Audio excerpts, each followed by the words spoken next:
विधानसभा क्षेत्र से हमारे साथ राजा युवा नेता सुबोध पासवान जी हैं और इनका बहुत बड़ा वर्चस्व है इस क्षेत्र में और बहुत लोगों को मदद करते हैं। कहा जाए तो लोगों को मसीहा हैं और कहीं ना कहीं ये लोगों को बहुत ज़्यादा मदद करते हैं। अभी हमारे साथ जुड़े हुए हैं, मैं इनसे जानूंगा कि आखिर ये क्या कुछ यहाँ के लिए कर रहे हैं और आगे इनका क्या कुछ सोच है। बहुत बहुत स्वागत है आपको हमारे चैनल में। जैसा कि सुबोध जी, मुझे पता चला है कि आप चतरा से विधानसभा प्रत्याशी हैं, तो जैसे कि अगर यहाँ की जनता आपको विधायक बनाती है तो पहला आपका दायित्व क्या होगा, क्या कुछ करेंगे यहाँ की जनता के लिए?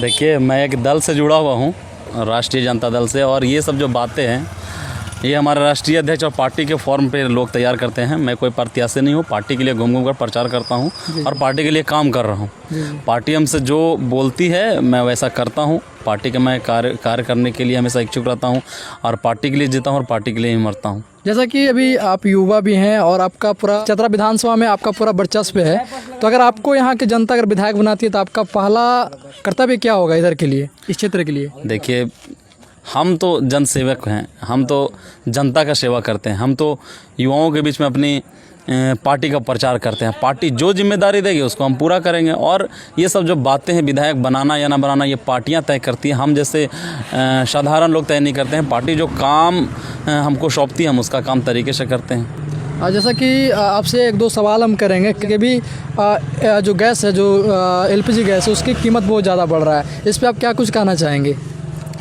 देखिए भैया, ये मोदी सरकार है, मैजिक करती है। जी। आप अगर देखिए 2014 से पहले जी। यहाँ गैस सिलेंडर का क्या प्राइस था और आज क्या प्राइस है। मोदी सरकार से एक्चुअली संभल नहीं रहा है देश। चाहे देश हो, देश का नौजवान हो, युवा हो, महिलाएं हैं, देश के सेना हैं, इनसे संभाल नहीं रहा है। ये बस धर्म की तताका राजनीति कर रहे हैं। धर्म से हमारा देश नहीं चलेगा। यहाँ युवाओं की मन की बात समझना पड़ेगा, यहाँ पे रोजगार पे बात करनी पड़ेगी, यहाँ पे कितनी नौकरियाँ हैं, नौकरियाँ के ऊपर बात करनी पड़ेगी, हमारा देश का GDP का क्या स्थान है उसके बारे में बात करें। एक युवा होने के नाते मैं आपको स्पष्ट बता देना चाहता हूँ कि मोदी सरकार है देश की एक ऐसी सरकार 60 साल में आई है जिसको ना युवाओं से यहाँ मतलब है, ना नौकरी से मतलब है, ना GDP से मतलब है, ना ही देश में ऐसा क्या वर्तमान स्थिति जो चल रहा है, देश की जनता का क्या हालत है उससे मतलब है। बस इन्हें बस एक ही चीज़ आती है, धर्म की राजनीति। धर्म की राजनीति से हमारा देश मजबूत नहीं होगा। आज अनुज जी, आज 2023 में लोग पहुंच चुके हैं, 20वीं सेंचुरी में पहुंच चुके हैं। हमारा देश का जो हाल खस्ता है, इसका पीछे कारण क्या है? ना नया एम्स की बात हो रही है, ना नया कॉलेज की बात हो रही है, ना यूनिवर्सिटीज़ की बात हो रही है, ना मेडिकल कॉलेजेस की बात हो रही है। बस यहाँ धर्म की राजनीति। आज देखिए, ना यहाँ का SC हो, ST हो, OBC हो, माइनॉरिटी हो, गरीब तबका के लोग परेशान हैं इस सरकार से। लेकिन ये सरकार मद में इतने अंधी हो चुकी है कि आज ना इसको किसी भी तरह का कुछ भी दिखाई नहीं दे रहा है। जैसा कि सुबोध जी, जैसा कि लोगों को कहना है कि हमारा भारत विश्व गुरु बन रहा है, चंद्रयान 3 का भी लॉन्च हुआ है और अभी भारत में हाल ही में G20 का भी बैठक हुआ है, तो इससे आपको क्या लगता है, इसके लिए आप क्या कुछ कहना चाहेंगे? देखिए भैया, चंद्रयान 3 अगर लॉन्चिंग हुआ तो इसका श्रेय वैज्ञानिकों को जाता है, इसरो का वैज्ञानिक जो जैसे कि इससे पहले भी तो बहुत सारे प्रधानमंत्री लोग बने हैं, बहुत सारे ट्रायल्स भी किए गए, लेकिन इन चीज़ों पे बात नहीं किया गया था। G20 को लेकर कभी इस तरह का सम्मेलन नहीं हुआ था। इस पर आप क्या कुछ कहना चाहेंगे? जैसा कि पूरा विश्व हमारा हिंदुस्तान में आया हुआ था, तो इस पर आप क्या कहना चाहेंगे? तो मतलब ऐसा नहीं है ना कि इससे पहले तो USA के राष्ट्रपति बराक ओबामा भी आए हुए हमारे देश में। कितने भी रशिया के हमारे राष्ट्रपति आए रहते थे, पुतिन आए रहते थे। ऐसा नहीं है कि कोई अगर देश प्रधानमंत्री उसको मेजबानी करने का मौका मिले तो अपने लोगों के साथ में वो बोल सके नहीं कि हम ही सर्वश्रेष्ठ हैं। आज दिल्ली में क्या था, जब G20 का समिट जब हो रहा था, मैं सम्मान करता हूँ, मैं एक बहुत बड़ा देशभक्त हूँ, मैं सम्मान करता हूँ, लेकिन जिस तरह से G20 के आड़ में वहाँ गरीबों को पर्दा के ऊपर ढक दिया गया, कहीं न कहीं न्यायोचित नहीं था।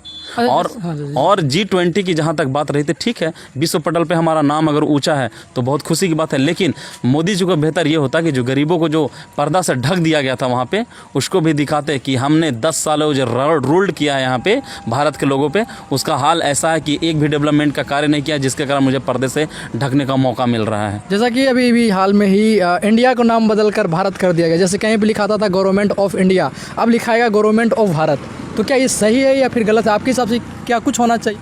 देखिए, अगर सरकार किन्हीं नामों को अगर बदल रही है तो कहीं ना कहीं इनका जो मंशा था, इंडिया के गठबंधन जो हुआ था, अलायंस पार्टी, जो चाहे RJD हो, कांग्रेस हो, वाम दल हो, चाहे JMM हो, बहुत सारे दल जो मिलकर एक समग्र तरीके से गठबंधन के उसका नाम रखा है इंडिया। इन्हीं के परपेच में मोदी जी नाम बदलकर भारत का इंडिया को बदलकर भारत रखना चाहते हैं।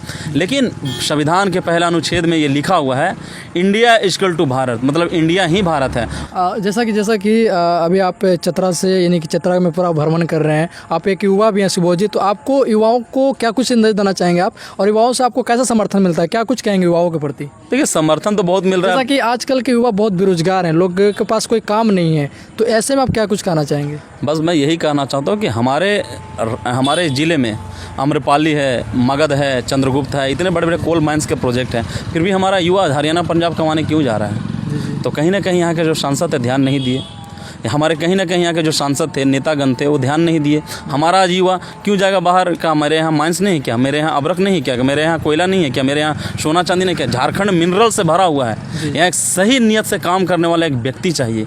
और कहीं ना कहीं हमें दुख भी होता है कि हमारा जो चतरा का जिला का जो शिक्षा का इतना अभाव है कि हमारे युवा 10th 12th ग्रेजुएशन करने के साथ ही कमाने के लिए पंजाब और हरियाणा और महाराष्ट्र चल जाते हैं। तो ये चीज़ रोकना पड़ेगा, और युवाओं के भी मैं अपील करना चाहता हूँ कि ये अपनी भागीदारी को समझिए। आप ऐसा नहीं है कि आप अगर कहीं चले जाइएगा कमाने तो ये आपकी भागीदारी से पीछा छूट जाएगा। आप लड़िए, अपना हक के लिए लड़िए, अपने आवाज़ को उठाइए, सरकार से रोज़गार मांगिए। और जब से हमारी सरकार बनी है तब से हम लोग तरह तरह का रोज़गार का प्रोग्राम दिए हुए हैं, लेकिन कहीं ना कहीं जो बेरोजगारी का जो मुद्दा है, ये केंद्र सरकार में मोदी सरकार बोली थी कि हर साल हम लोग 2 वर्ष नौकरी देंगे, 2 करोड़ नौकरी देंगे। तो 2 करोड़ नौकरी कहाँ है? जैसा कि राज्य में अभी आपकी सरकार है और बहुत सारे बेरोजगार हैं युवा लोग, तो आपकी सरकार बहुत से दावा भी की थी कि मैं बेरोजगारों को रोजगार से जोड़ने का काम करूंगा, लेकिन ये सारे दावा सरकार का फेल नजर आते हुए दिख रहे हैं। तो इस पे आप क्या कहना चाहेंगे, जबकि आपकी राज्य में सरकार भी है, क्या कुछ कहेंगे इस पे? देखिए अनुज जी, जैसा कि आप जानते हैं कि जब से हमारी सरकार बनी 3 वर्ष और 2 साल तो हम लोग कोरोना काल में बिता गया।